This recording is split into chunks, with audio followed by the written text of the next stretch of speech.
معزز احباب گرامی اور ہمارے سامعین و ناظرین، السلام علیکم ورحمۃ اللہ تعالی وبرکاتہ۔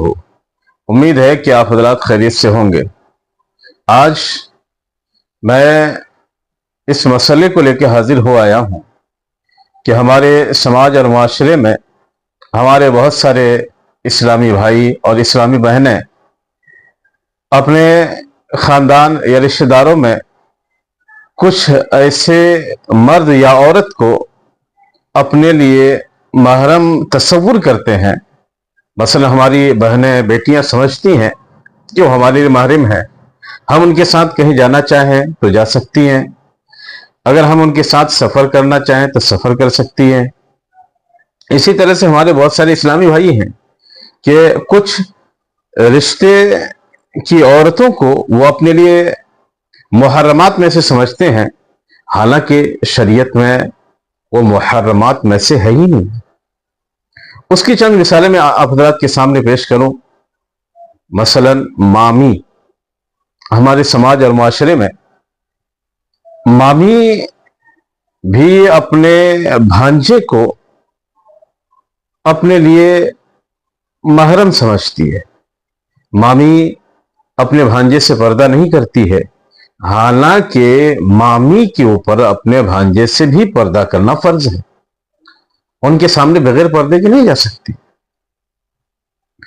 اسی طرح سے ہمارے سماج اور معاشرے میں ایک یہ بھی بلا پائی جاتی ہے کہ ہماری جو سالی کی لڑکی، یا ہم یوں کہہ لیں کہ ہمارے ساڑھوں کی بیٹی، کہ جسے ہم اپنے طور پر اور ہمارے ساڑھوں کی لڑکی جو ہمیں خالو کر کے بلاتی ہے، ان کے سامنے بھی وہ پردے کے ساتھ نہیں آتی، حالانکہ اس بچی کے لیے اس کا خالو یہ محرم نہیں ہے، غیر محرم ہے۔ جس طرح سے دوسرے غیر محرم سے پردہ کرنا فرض ہے، اسی طرح سے خالو سے بھی پردہ کرنا فرض ہے۔ یہی وجہ ہے کہ اگر وہ خالو اپنی بیوی کی وفات کے بعد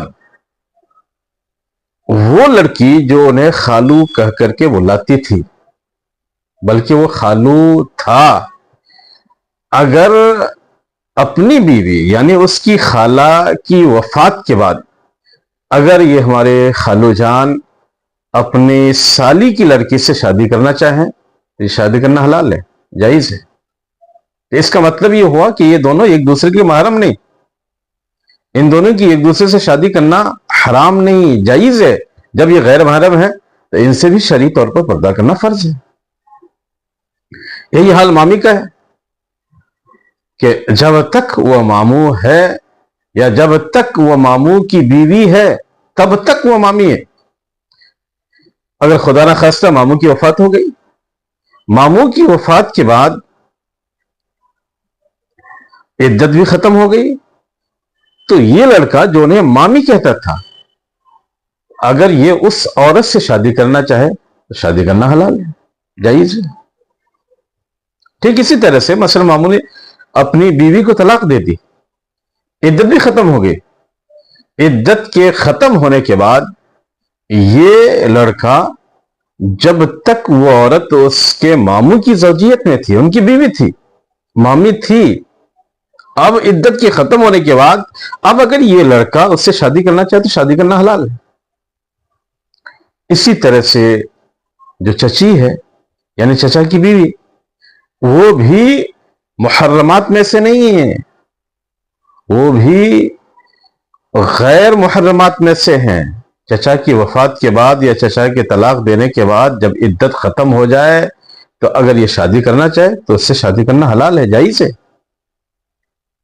اسی طرح سے باپ کا چچا زاد بھائی، باپ کا چچا زاد بھائی جو لڑکی کے رشتے میں چچا ہوتا ہے، وہ بھی غیر محرم ہے۔ اب اگر وہ جو چچا کر کے جنہیں یہ لڑکی بلاتی ہے، اگر وہ چچا اس سے شادی کرنا چاہے تو شادی کرنا حلال ہے۔ ابھی میرے پاس کچھ دنوں پہلے یہ سوال آیا کہ ہمارا چچا زاد بھائی ہے، ہماری لڑکی ان کے ساتھ عمرہ کو جانا چاہتی ہے، کیا یہ جانا حلال ہے، جائز ہے؟ میں نے منع کیا کہ نہیں، شرعی طور پر جائز نہیں، کیونکہ وہ غیر محرم ہے۔ ہمارے اس اسلامی بھائی کو شدید تعجب ہوا، ایسے کیوں کر؟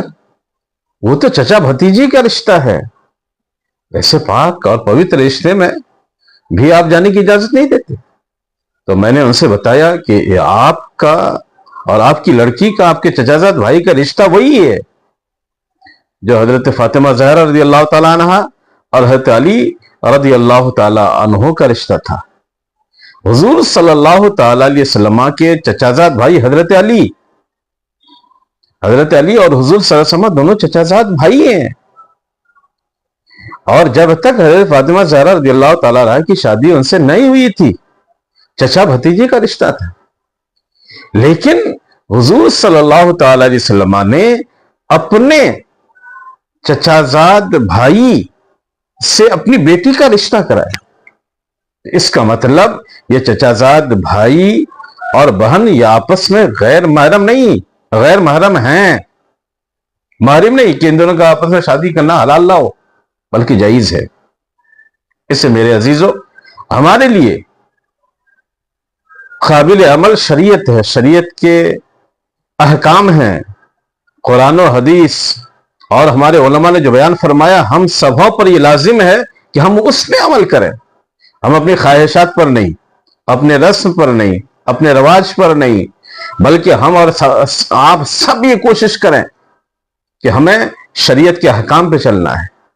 ہمیں دنیا داری کے مطابق، جو دنیا دار لوگ، جو ہمارے آپس کے ہمسایہ یا پڑوسی لوگ جس طرح سے اپنی زندگی گزارتے ہیں، ان کی شریعت ہمارے لیے حجت نہیں، ان کا دین ہمارا دین نہیں ہے، ہمارا دین الگ ہے، ان کا دین الگ ہے۔ اس سے رب کریم کی بارگاہ میں دعا ہے کہ پروردگار عالم ہم اور آپ سب کو احکام شرع پر عمل کرنے کی توفیق عطا فرمائے۔ وآخر دعوانا الحمدللہ رب العالمین۔ السلام علیکم۔